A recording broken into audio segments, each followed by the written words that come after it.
Bonjour à tous, je voudrais tout simplement d'abord vous demander si vous m'entendez bien.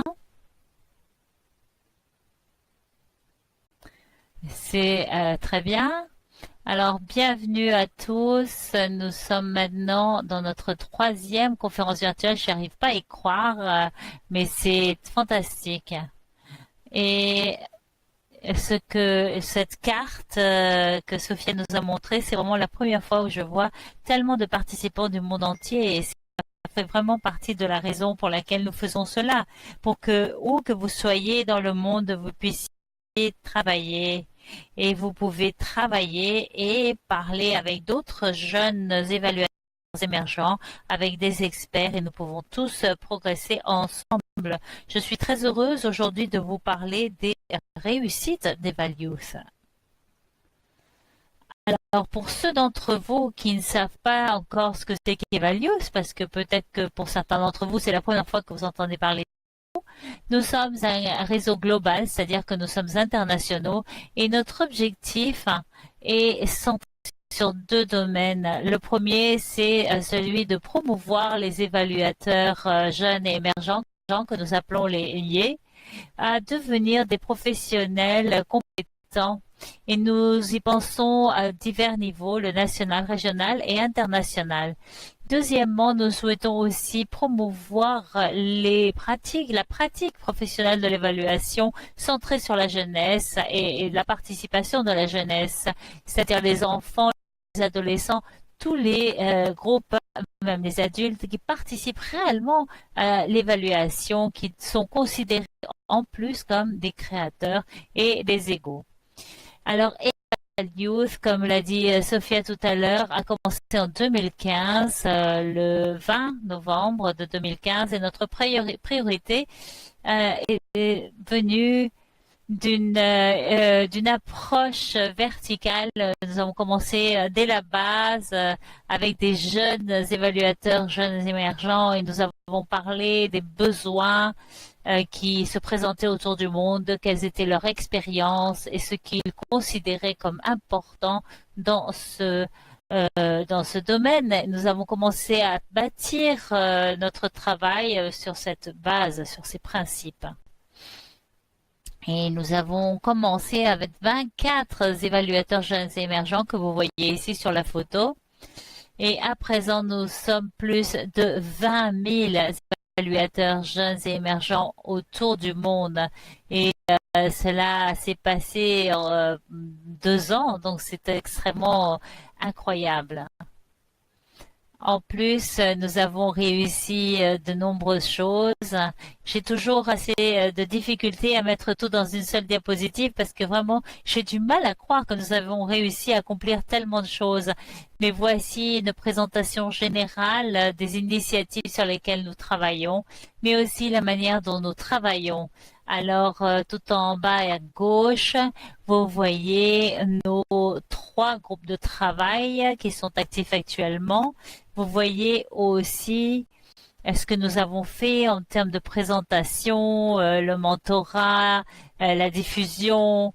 Et bien sûr, nous ne pourrions pas faire ce travail sans le soutien généreux de nos fondateurs. Et nous voyons là nos financeurs qui financent y compris cette plateforme.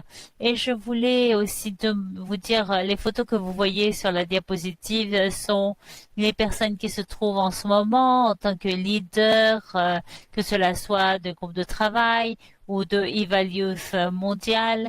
Et nous avons vu ce réseau dès le début comme un réseau dévoué aux jeunes évaluateurs émergents et à la jeunesse. Et vous regardez les leaders et les membres, vous verrez que c'est aussi un autre des principes que nous continuons à appliquer. Et laissez-moi vous montrer certaines des choses que nous avons fait récemment. Alors, l'une de ces choses, c'est une campagne que nous avons lancée cette année qui s'appelle hashtag Welcome to Ye, c'est-à-dire bienvenue au Ye. Et vous pouvez voir notre campagne sur Twitter. Et ce que nous avons fait, c'est des entretiens, des petites interviews avec des jeunes Ye et des leaders des VOP ou des autres organisations sœurs organisations professionnelles dévouées à l'évaluation. Ces personnes alors ont parlé du rôle que les IE disons, développent au sein d'Evopé. Ils ont parlé d'être capables de s'asseoir à la table des leaders et avec plus d'expérience. Et les leaders ont parlé des avantages d'avoir ces gens-là, des leaders auprès dans nos VOP. Il ne s'agit pas seulement de l'énergie juvénile, mais du travail qui s'améliore à cause de la jeunesse, à cause des jeunes évaluateurs émergents qui rejoignent les rangs. Et l'autre chose dont je suis vraiment très très fière, c'est que nous avons lancé le premier programme international global en ligne de mentorat.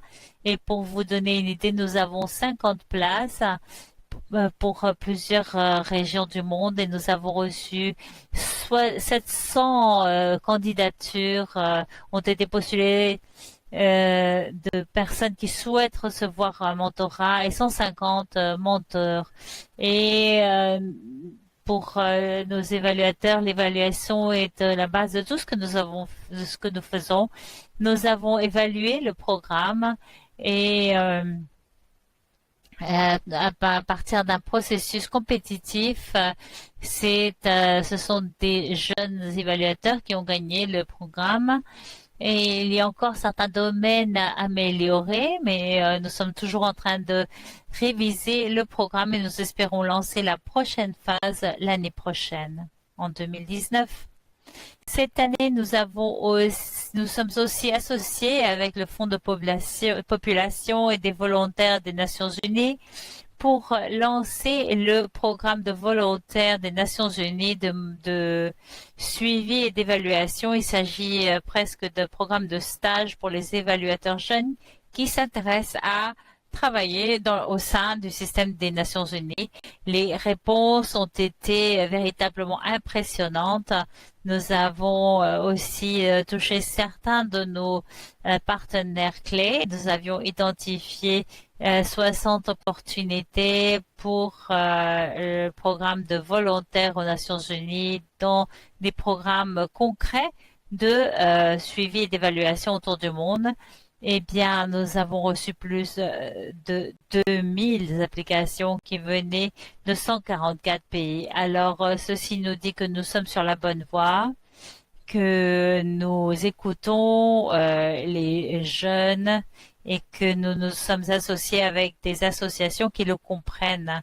Et quand nous le faisons, alors il est possible d'atteindre nos objectifs. Évidemment, vous êtes là parce que c'est la 3e conférence gratuite virtuelle et comme tout ce que nous faisons, eh bien, nous faisons toujours cela en plusieurs langues et nos conférences virtuelles ont toujours été célébrées en anglais, espagnol, français et russe ou plutôt en anglais avec une interprétation simultanée dans les autres langues.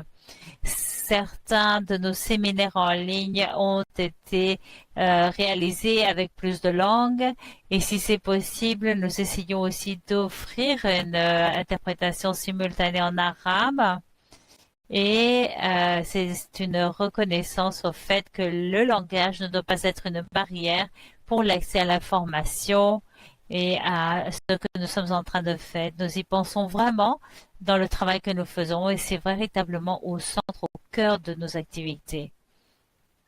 L'une des choses que je dois dire, c'est quand nous pensons à Evalius qui est né en novembre 2015, c'est que nous avons aussi des filiales des Values autour du monde et nous en sommes très heureux. Nous pensons que c'est formidable. Certaines de ces branches, vous les voyez ici sur la diapositive et nous reconnaissons qu'elles jouent un rôle de soutien très important pour les jeunes évaluateurs au niveau national et nous travaillons avec ces branches pour voir ce qu'elles peuvent faire, si elles peuvent nous donner du soutien dans les activités des conférences ou si elles peuvent nous aider ou si on peut les aider aussi à soutenir leur activité. Mais nous sommes très très fiers de voir cela et nous pensons qu'il joue un rôle très important dans le panorama international de l'évaluation. Cette année, nous avons travaillé sur la clôture de la plénière présidentielle avec voici une infographie qui a été lancée en cette occasion. Nous avons travaillé ensemble pour créer un espace où ce ne seraient pas nos voix qui seraient présentées, mais les voix des jeunes, des évaluateurs jeunes. Et nous avons eu donc la participation de jeunes qui y ont participé, qui ont parlé de leur expérience. Mais nous avons eu aussi des évaluateurs jeunes, en particulier Kudratullah Shahid, qui nous a parlé de son expérience en tant qu'évaluateur jeune et ce qu'il a considéré comme la puissance de la participation, mais aussi certaines des limitations qu'il connaît, et car il pense qu'il est très important pour la communauté de l'évaluation de connaître ces limitations. Donc je vais vous dire que nous avons réussi à l'enregistrer et donc cela sera disponible pour le voir dès que cela sera disponible. On vous tiendra au courant pour que vous puissiez voir les enregistrements. C'était véritablement incroyable de voir le travail que ces jeunes gens ont fait. Nous avons aussi, je cherche toujours à nous associer avec d'autres réseaux. Evaluth est l'un des réseaux qui se trouve sous l'ombrelle d'Evaluth et l'une de nos conférences précédentes, nous sommes devenus partenaires avec Eval Indigène. Et l'une des personnes qui a travaillé nous a parlé de son expérience, de ses connaissances, de ce qu'elle considérait réellement important pour les évaluateurs jeunes et émergents et pour la communauté de l'évaluation concernant les voix indigènes. Nous avons eu aussi un atelier avec Eval Gender Plus et avec dans le cadre de la conférence de VOPE au Guanajuato au Mexique il y a presque un an. Et là, nous avons fait une orage d'idées pour essayer de trouver les meilleurs moyens de travailler ensemble pour représenter non seulement l'intérêt des jeunes évaluateurs, mais aussi une égalité des sexes. Finalement, nous avons parlé avec Eval Colombo, avec les jeunes parlementaires, et nous n'avons pas seulement eu l'occasion de parler du travail que nous faisons tous ensemble en faisant partie d'Eval Youth, mais nous avons eu l'occasion de partager la table avec des jeunes politiques au niveau parlementaire et trouver la manière dont nous pouvons travailler ensemble pour être sûrs de collaborer.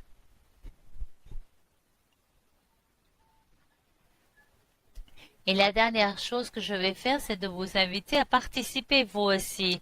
Vous voyez qu'il y a encore quelques manières de participer.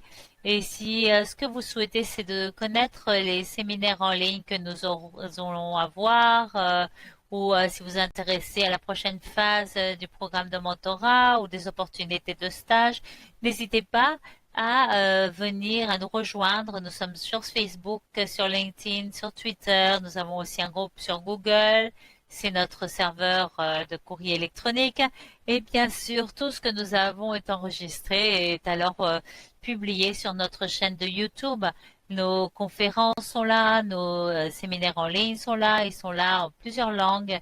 Et une partie, c'est que nous croyons qu'il est important de donner accès à cette information aux gens, et tout ce que nous essayons de faire, bien sûr parce que nous souhaitons que ce travail soit durable. Alors, je vous encourage à nous rejoindre. Bien sûr, vous pouvez nous envoyer un email à evalues@gmail.com, et si vous avez des questions, quelque chose que vous souhaitez savoir, n'hésitez pas. Finalement, je vais vous dire aussi que souvent, quand je parle Les gens me demandent comment participer à Evaluate. Eh bien, nous avons un formulaire pour les volontaires si vous souhaitez travailler en tant que bénévole. Et voilà l'adresse mail, c'est en dessous de volontaire. Et là, vous pouvez remplir ce formulaire. Si vous voulez participer, eh bien, dans 24 ou 48 heures, quelqu'un va vous contacter et va vous présenter les différentes manières dans lesquelles vous pouvez participer à notre travail. Donc, si vous n'avez pas encore eu la chance de participer et vous souhaitez le faire de manière bénévole, eh bien, n'hésitez pas, remplissez le formulaire et ce sera un plaisir de revenir vers vous. Merci à tous et j'attends avec impatience de répondre à vos questions. Merci beaucoup, Bianca. Nous avons déjà plusieurs questions. Alors, la première question, c'est comment est-ce que quelqu'un peut créer leur propre succursale de Evaluate? Et si quelqu'un a plus de 35 ans, est-ce qu'ils peuvent se joindre au réseau? Alors, je te rends la parole. Ah, voilà des questions excellentes. Alors, alors, euh, nous avons reçu plusieurs questions de personnes qui disent, écoutez, moi je voudrais commencer une branche régionale ou nationale, mais je ne sais pas, nous ne savons pas comment commencer. Alors, nous essayons d'abord de répondre à ce genre de questions. Il y a deux choses que nous faisons ici. D'abord, c'est quand on reçoit ce genre de demande, eh bien, nous les recevons d'abord sur notre adresse email et nous essayons de présenter ces gens au réseau au réseau, disons, de branches qui est déjà là depuis un certain temps. Et disons, par exemple, le réseau francophone des évaluateurs émergents qui est avec nous depuis assez longtemps. EES, c'est le groupe technique de travail pour les jeunes évaluateurs. Et nous essayons donc de faire des connexions, d'associer les gens pour recevoir des messages, pour apprendre de l'expérience des autres, savoir qu'est-ce qui a marché, qu'est-ce qui n'a pas marché, quelles sont les ressources qui sont disponibles, etc. L'autre chose que nous faisons, c'est quand nous avons lancé un euh, nouvelle branche, alors nous essayons de les joindre par exemple au réseau francophone. Et la raison pour laquelle nous faisons cela, c'est parce qu'il y a déjà des produits, des documents qui expliquent comment vous pouvez avancer dans votre travail. Alors, quelles leçons ont été apprises que le réseau peut vous enseigner? Alors, Euh, en attendant de recevoir ces directives, eh bien, n'hésitez pas à nous envoyer votre message email. De toute façon, en 2019, nous espérons pouvoir présenter toute cette information. L'autre question, c'est qui peut devenir un membre d'Evaluate? Eh bien, il y a une partie de notre définition. Deux choses. Tout d'abord, il y a une partie de nos évaluations, des évaluateurs émergents qui parlent de l'âge 35 ans ou moins. Mais il y a d'autres parties qui, honnêtement, n'ont rien à voir avec l'âge. Par exemple, on parle des personnes qui ont fini leurs études. Les gens vont à l'école à divers moments. Il ne s'agit pas forcément d'âge.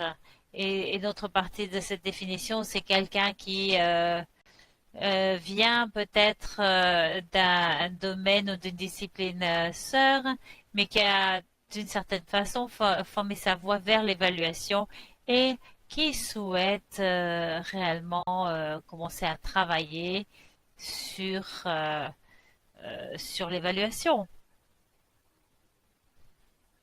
La dernière chose à vous dire, c'est que nous sommes beaucoup de personnes qui sont membres d'Evaluate et qui souhaitent soutenir les jeunes évaluateurs, qui croient que les jeunes évaluateurs ont un rôle important et sur notre forum de volontaires et bénévoles, vous pouvez simplement devenir bénévole. Donc, nous donnons la bienvenue à tout le monde, à tous ceux qui croient au travail que nous faisons et qui souhaitent faire ce qu'ils peuvent afin d'assurer que le futur de l'évaluation, l'avenir reste brillant et fort pour pendant un bon